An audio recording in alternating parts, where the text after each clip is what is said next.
दक्षिण सोलापूर तालुक्यातील सीना नदी पात्रातून वाहून जाणाऱ्या मुलीला वाचवण्यात यश आलंय। वडकबाळ इथल्या सीना नदीने धोक्याची पातळी ओलांडली। दरम्यान तरुणी वाहून जात असल्याचं लक्षात येताच ग्रामसुरक्षा दलाच्या जवानांनी तरुणीचे प्राण वाचवले। चांदवडमध्ये मुसळधार पावसाने हजेरी लावली, यामुळे नदी नाल्यांना पूर आलाय। दरम्यान पुराचं पाणी शेतात शिरल्यानं पिकांचं मोठं नुकसान झालंय, यामुळे शेतकरी चिंतेत सापडलाय। सोलापुरात झालेल्या अतिवृष्टीमुळे तब्बल 1,66,000 हेक्टरवरील खरीप पिकांचं नुकसान झाले। पावसानं उघडीप दिल्यानं पंचनामे सुरू करण्यात आले असून आठवड्याभरात नुकसानीचा अंतिम अहवाल येण्याची शक्यता वर्तवण्यात येते। बीड जिल्ह्यातील शेतकरी पुन्हा एकदा आर्थिक संकटात सापडले। बीडमध्ये झालेल्या अतिवृष्टीमुळे फळबागांसह शेतजमीन खरडून गेली आणि त्यामुळे शेतकऱ्यांनी आक्रोश व्यक्त करत सरकारकडे नुकसान भरपाईची मागणी केली। सोलापूर जिल्ह्यात अतिवृष्टीमुळे मोठ्या प्रमाणात नुकसान झालंय। माढा तालुक्यातील सीना नदीकाठच्या गावात पूरस्थितीमुळे मोठं नुकसान झाल्यानं आमदार अभिजित पाटलांनी पाहणी करत सरसकट पंचनामे करण्याचे आदेश दिले। नांदेड जिल्ह्यात पूर आणि अतिवृष्टीमुळे मोठ्या प्रमाणात पिकांचं नुकसान झालंय। जिल्ह्यातील तब्बल 7 लाख हेक्टरवरील पिकांचं नुकसान झालं असून शासनानं हेक्टरी केवळ 8,500ची मदत जाहीर केली आहे। मात्र पेरडीचा हेक्टरी खर्च किमान 20,000 येत असल्यानं मिळणारी मदत तुटपुंजी असल्यानं बळीराजा हवालदिल झालाय। हिंगोलीच्या सेनगाव तालुक्यात मोठ्या प्रमाणात शेतकऱ्यांनी झेंडू पिकांचं उत्पादन घेतलंय। मात्र सोसाट्याच्या वाऱ्यासह झालेल्या मुसळधार पावसामुळे झेंडू फुलांचं मोठं नुकसान झालंय। हातातोंडाशी आलेला घास हिरावल्यानं शेतकरी हवालदिल झाला। वाशिम जिल्ह्यातील सहाई तालुक्यात मुसळधार पावसानं सोयाबीन, तूर आणि कपाशी पिकांचं मोठं नुकसान झालं। तर राज्याचे कृषी मंत्री दत्तात्रय भरणे यांनी जिल्ह्यातील नुकसानीची पाहणी केली। शेतकऱ्यांना भरीव आर्थिक मदत देऊन दिवाळी गोड करावी अशी मागणी यावेळी शेतकऱ्यांनी केली।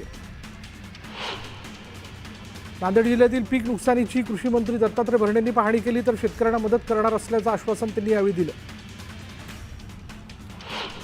ढगफुटी झालेल्या पंढरपूरच्या सांगोला तालुक्यात ओला दुष्काळ जाहीर करावा अशी मागणी दीपक आबाग साळुंखे पाटील यांनी केली। पालकमंत्री जयकुमार गोरे यांच्याशी संपर्क साधून नुकसानग्रस्तांना तातडीने सरसकट मदत द्यावी अशी मागणी ते करणार आहेत। अमेरिकन बँकांनी व्याजदरात कपात केल्यानंतर जागतिक बाजारपेठेत सोन्याकडे गुंतवणूक करणाऱ्यांचा कल वाढला। त्यामुळे सोन्याच्या दरातही विक्रमी वाढ झाली आहे। सोन्याचा प्रतितोळा भाव 1,14,300 रुपयांवर पोहोचला।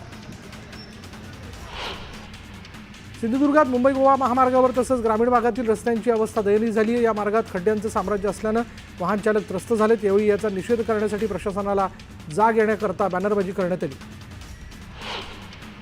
परभणी जिल्ह्यातील कौसडी इथल्या ग्रामपंचायत सरपंच पदावरून उच्च न्यायालय औरंगाबाद खंडपीठात सुरू असलेल्या खटल्याचा निर्णय आला। न्यायालयाने शेख मोबिन अब्दुल करीम यांची निवड योग्य असल्याचा निकाल दिला। समर्थकांनी गावात मोठा जल्लोष करत मिरवणूक काढली।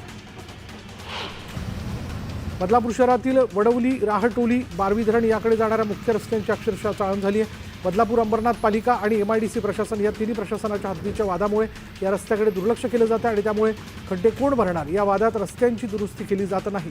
परिणामी पावसाळ्यांचे 4 महिने अशा खड्डेमय रस्त्यातून नागरिकांना प्रवास करावा लागतो। जामखेड नगर परिषदेच्या भोंगळ कारभारावरून रोहित पवारांनी मुख्य कार्यकारी अधिकाऱ्यांना खडसवलं। नागरिकांच्या तक्रारीनंतर त्यांनी अधिकाऱ्यांना झापलं। तातडीने नागरिकांच्या समस्या सोडवण्याचे आदेश त्यांनी दिले।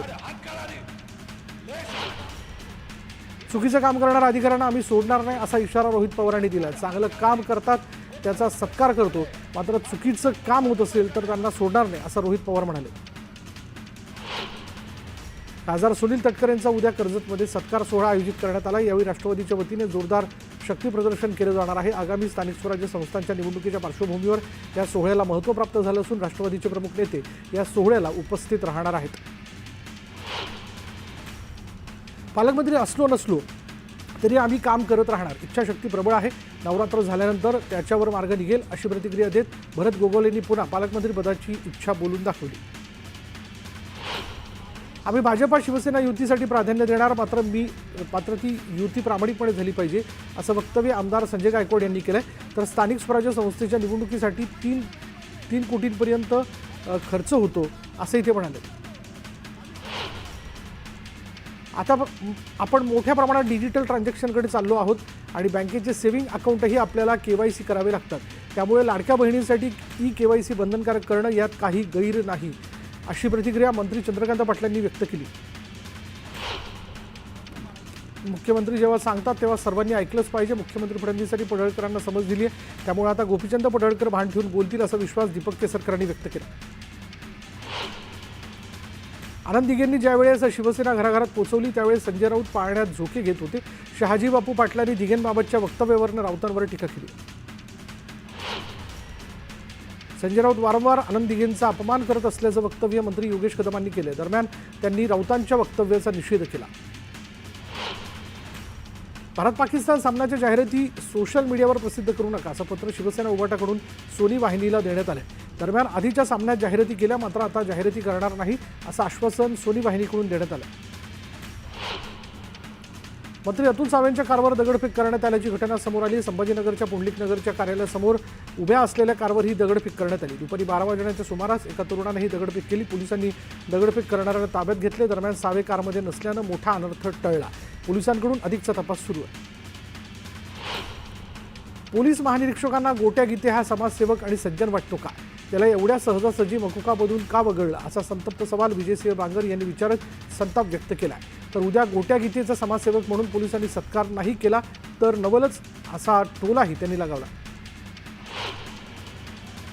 मुंबई अहमदाबाद बुलेट ट्रेन प्रकल्पाचा आज महत्त्वाचा टप्पा पार पडला आणि या बुलेट ट्रेनसाठीच्या शिळफाटा ते घणसोली मार्गावरील 4.88 किलोमीटर लांबीच्या बोगद्याचा शेवटचा भाग ब्रेक थ्रू करण्यात आला आहे. कंट्रोल ब्लास्टिंगद्वारे शेवटचा भाग तोडत बोगद्याचा हा टप्पा पूर्ण करण्यात आला. National high speed rail corporation लिमिटेडने याबाबतची माहिती दिली. हिंगोलीत कृषी मंत्री दत्तात्रय भरणे यांच्या ताफ्याला काळे झेंडे दाखवण्यात आले. ओला दुष्काळ जाहीर करण्याची मागणी करत शिवसेना उभाटा पक्षाच्या पदाधिकाऱ्यांकडून काळे झेंडे दाखवण्यात आले. दरम्यान पोलिसांनी आंदोलकांना ताब्यात घेतले. रिपब्लिकन पार्टी ऑफ इंडिया पक्षाचे राष्ट्रीय अध्यक्ष सचिन खरातांना धमकीचं पत्र आलंय. दरम्यान पत्राची योग्य ती दखल घेऊन सचिन खरातांना संरक्षण देण्याची मागणी खासदार सुप्रिया सुळेंनी केली. त्र्यंबकेश्वरमध्ये पत्रकारांना बेदम मारहाण करण्यात आली. स्वामी समर्थ केंद्राजवळील वाहनांच्या प्रवेशाची पावती घेणाऱ्या लोकांनी ही मारहाण केली. जखमी पत्रकारांवर त्र्यंबकेश्वरच्या शासकीय रुग्णालयात उपचार सुरू आहेत. राज्यात कोणीही उठतं आणि दादागिरी करतं हे राज्य कायद्याचं राज्य राहिलं नाही अशा शब्दात काँग्रेस नेते विजय वडेट्टीवार यांनी पत्रकारांवरील हल्ल्याचा निषेध नोंदवला. सरकारने दोषींवर कडक कारवाई करावी अशी मागणी वडेट्टीवारांनी केली.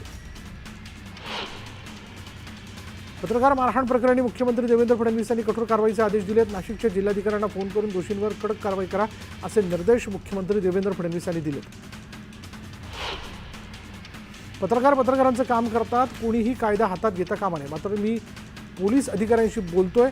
पत्रकारांवर हल्ला करणाऱ्या दोषींवर योग्य ती कारवाई होईल असं स्पष्टीकरण मुख्यमंत्री अजित पवार यांनी दिलं. पत्रकारांवर झालेल्या हल्ल्याविरोधात राज्य मराठी पत्रकार संघ आक्रमक झालाय. गावगुंडांवर कठोर कारवाई करा अन्यथा राज्यभर आंदोलन करण्याचा इशारा मराठी पत्रकार संघाने दिला.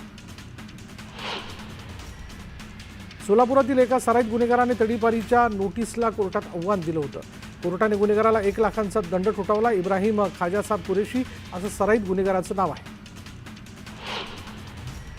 मोखाड्यातील एका शिक्षकाला कोर्टाने 7 वर्ष सक्त मजुरीची शिक्षा सुनावली आहे. 53 दिवस गैरहजर राहून हजेरी लावल्यानं रय्यत शिक्षण संस्थेची फसवणूक केल्यानं ही शिक्षा सुनावण्यात आली आहे. आमदार हेमंत रासने यांच्या कार्यालयावर लोकमान्य नगरमधील रहिवाशांनी धडक मोर्चा काढला. रहिवाशांनी मानाच्या घरांच्या विकासासाठी पुढाकार घेतला. मात्र आमदार हेमंत रासने यांनी विकास कामांना स्थगिती दिली आणि त्यामुळे लोकमान्य नगर बचाव कृती समितीने स्थगिती हटवण्याची मागणी केली.